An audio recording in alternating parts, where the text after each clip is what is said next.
The lesson. Oh, yeah.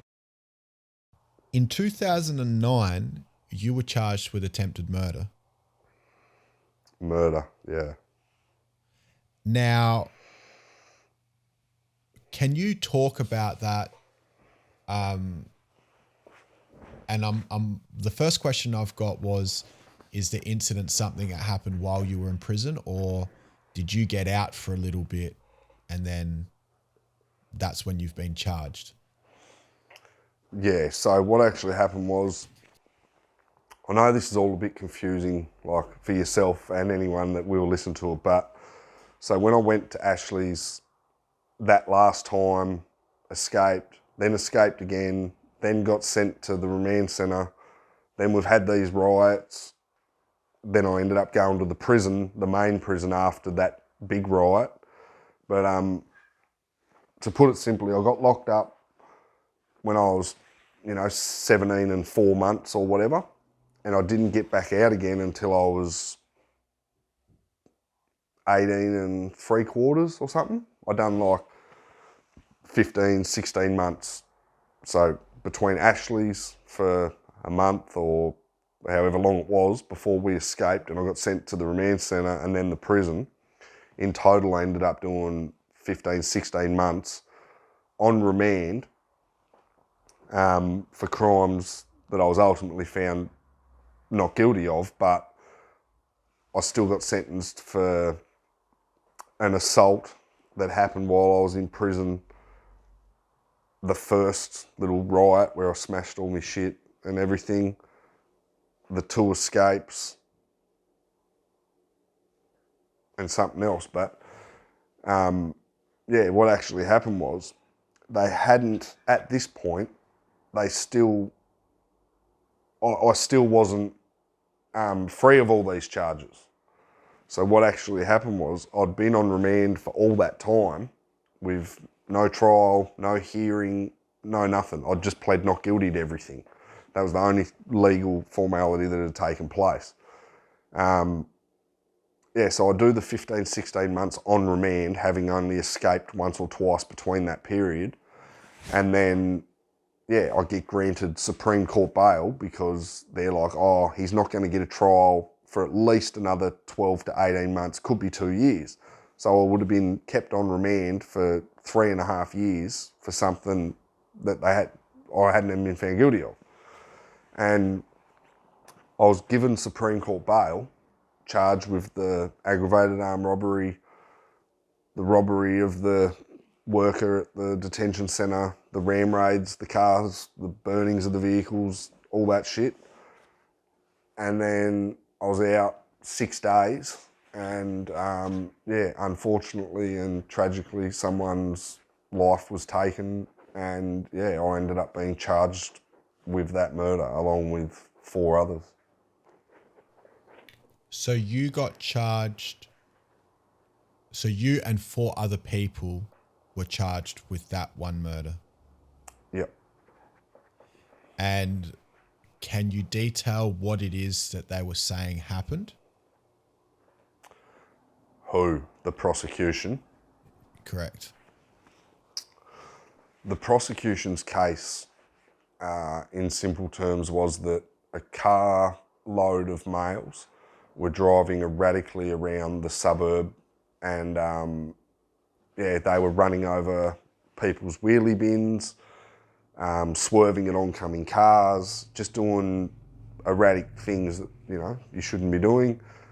And when they come back down the main road that they'd just gone up 5 minutes later, the prosecution alleged that, well, they don't allege anymore, people were convicted. One bloke was given 23 years for it, another was given 9. But what happened was the vehicle come back down the street and mounted the curb of an address, smashed every window out of the house, and assaulted someone on that property. They've jumped back in the vehicle and then proceeded down the road. About 150 metres, they've veered up the curve again, and 4 of the three of the four males inside the vehicle have then jumped out of the vehicle, and in a 20 to 30 second period of confrontation with people that were at the property, two people were almost killed. One of them, unfortunately and tragically, did die, and the other was in intensive care for a pretty long time, like because of his injuries as well. Yeah, wow. Now, to my understanding, in Australia, if you get charged with murder, you face 25 years. It might vary here or there, and then you just mentioned that a couple of people, or at least one person, was found guilty, and they received how many years? 20? I'm pretty sure he got 23 years with a parole period of 17 or 18. Now, when you were charged with murder, what kind of shit goes through your head? And can you recall, what it felt like having something like that hanging over your head? And how long was the charge there for before you were found not guilty? To answer your first question, man, yeah, I'll never forget it. Like, my next youngest brother was also charged. He was one of the 5 that were charged.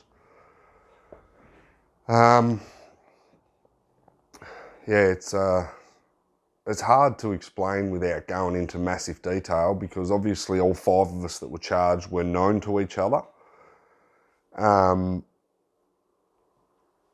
yeah, like, it's a true test of people's, their character and integrity when you're charged with something like that, because you'd be shocked, like, how your best mates or your brother or someone will behave, react, and the things they'll say and do and hope for when you're all sitting there charged with murder, and there's 20 eyewitness statements, and amongst that 20 statements there's 13 different versions of which person actually give the fatal blow. And, the person that actually done it ain't going to put their hand up and say, yep, I done it, until it's too late, that they have no choice. They're about to be caught out, trying to let other people take the blame. It's a fucking horrible feeling, because at the end of the day, and this is something I want anyone that watches this and anyone that lives that life and rolls with that mentality of, me boys, me brothers, they're me gang, they're me this, they're me that. Like, trust me, you find yourself in that position where, 5 years of charge with one murder, and like I just said, 20 eyewitness statements, 13 different people saying who actually give the fatal blow, and yeah, no one's prepared to put their hand up and say they actually did it, because they know they're going to lose the rest of their life. They're more than happy. They'll let you lose your life, trust me. Like, if they've got a way out of it that don't make them look like a snake or a fucking dog or a rat or a piece of shit, they will let you take that fall, mate, trust me. Like, the only excuse we were hearing is, why would I put my hand up? They haven't got any evidence. No, but they're saying that people that did it didn't do it, that are your mates. That should be fucking enough for you to say, all right, like, fuck, I'm not going to let me mate do 23 years. He wasn't even there. Like, not at all, mate. Like, do you know what I mean? You're talking a fucking long time. We're not talking 6 months or 2 years. Like, we're talking the rest of the best part of your life. Like, and so basically what you're saying, that's what happened when you got charged with this. Yep. And so I imagine that there were, obviously after this incident, certain people out of that 5 are no longer friends, etc. Were one of them, no, because he was never charged with it, mind you.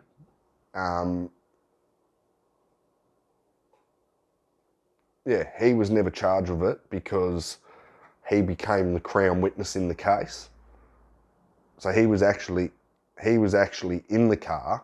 Myself and my brother weren't even there. Like, we weren't in the car. We weren't at the scene of the murder. We had nothing to do with it at all, but yet we still got charged with it.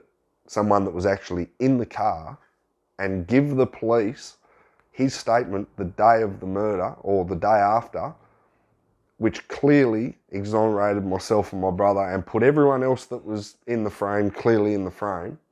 They wouldn't have a bar of it. They were like, nah, why are so many other people that were there saying that Caine and Sean were there, but yet you're the only person saying they weren't? And he's like,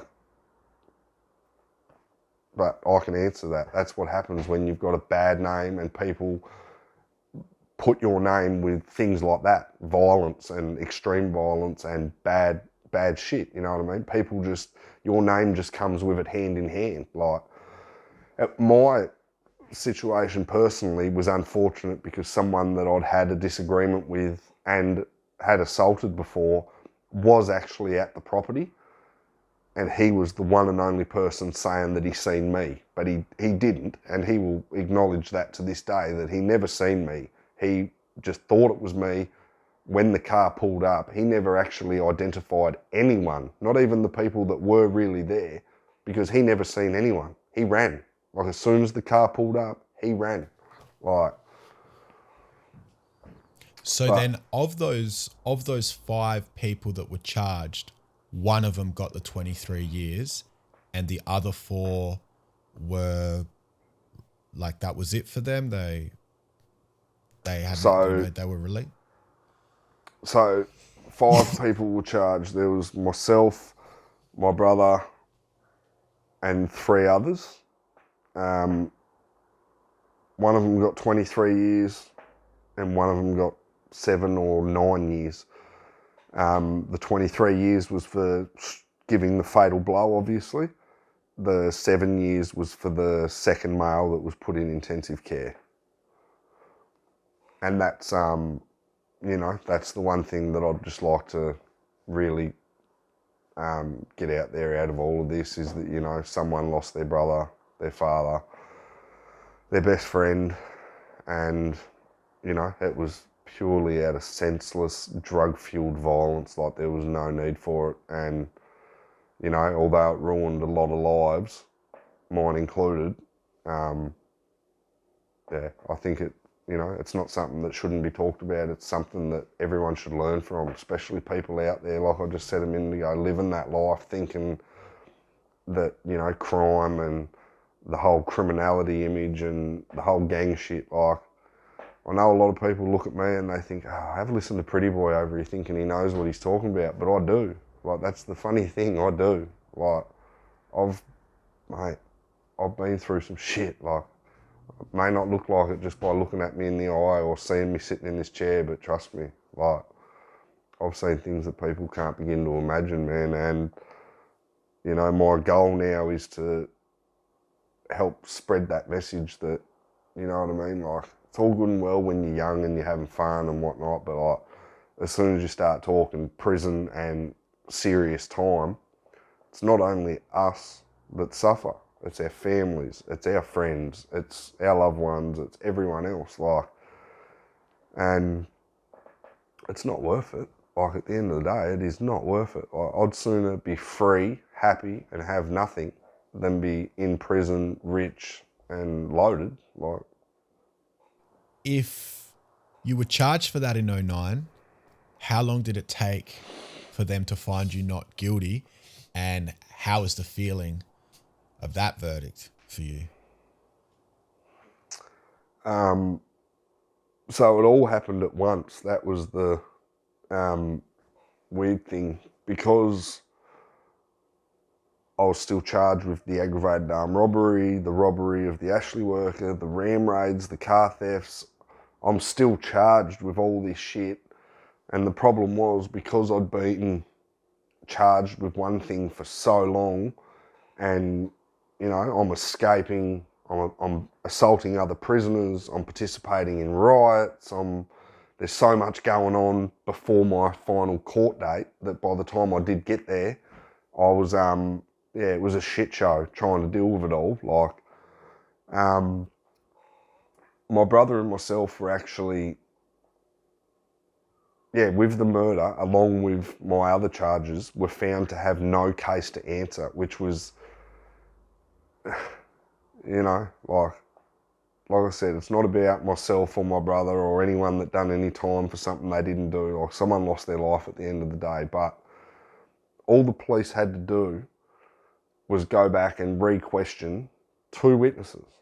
The 2 witnesses that put me and my brother there, each one putting him there, one putting me there, not both of them putting us both there, just one each. If they'd have just gone back to them witnesses prior to the court date, which come 8.5 months later, and said to them, you know, are you certain there is someone from within inside the vehicle contradicting what you say? Like, say we have an eyewitness who was also part of the offenders group contradicting what you're saying. What do you say to that? They would have turned around and said, oh, okay, I'm just telling you what I thought. Or I'm just telling you what I think. I actually didn't see that, but it's likely, you know what I mean? Because that's exactly what they said when they come to court. Like, they were confident that that's what everyone thinks. But as you know, that's not how it works in court. We don't care what you think. We don't care what you think you know. Like, what'd you see?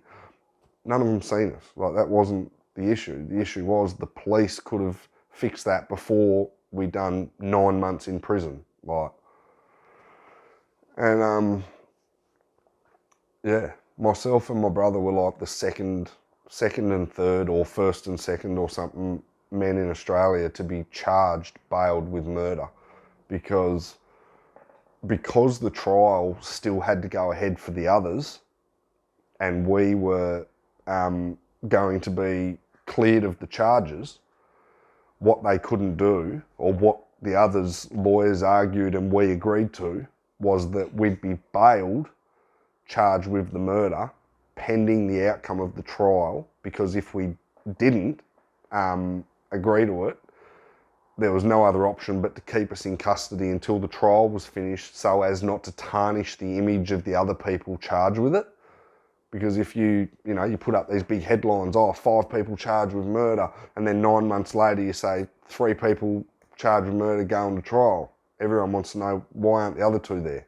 Oh, clearly they had nothing to do with it and these 3 did. You know what I mean? Like, it creates a bad perception for people to interpret it in a negative and bad way. Like, so yeah, we agreed to that. All my other charges were dismissed. So I was sentenced for the 2 escapes, the first little riot, and the prison assault. I was given time served because I'd just done 16 months on remand.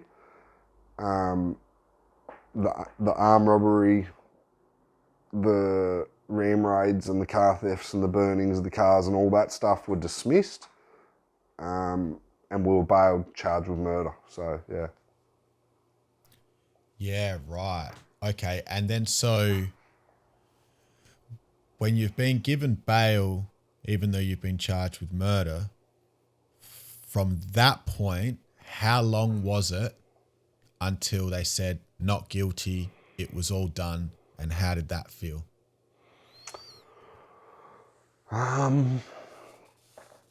It was a few weeks because we had to wait until the trial was over. But no, it was good. Like, yeah, I had, faith all along because, I'm not saying everyone that's been convicted of murder is guilty, but there's definitely more guilty people in there than there is innocent, you know what I mean? And I just had faith that that wasn't going to be me, like, that they weren't going to, find a way, because at the time, Tasmania police would have been happy to see me and my brother go away forever. Like, they couldn't have wished for anything better. So, yeah, it was a relief, doesn't even begin to describe it. Like, just, I know actually, after that, from the moment I was released on bail to the next time I went to prison was the longest at the time that I'd stayed out of custody since I first went in at 11 years old. So in the last 9 or 10 years, after having them charges dropped, I stayed out for, I think it was fucking 4 months. And like, that was like, you know, fucking, that was a long time, like, and I put that down simply to, you know, nearly losing my life. You know what I mean? Like, I just, yeah.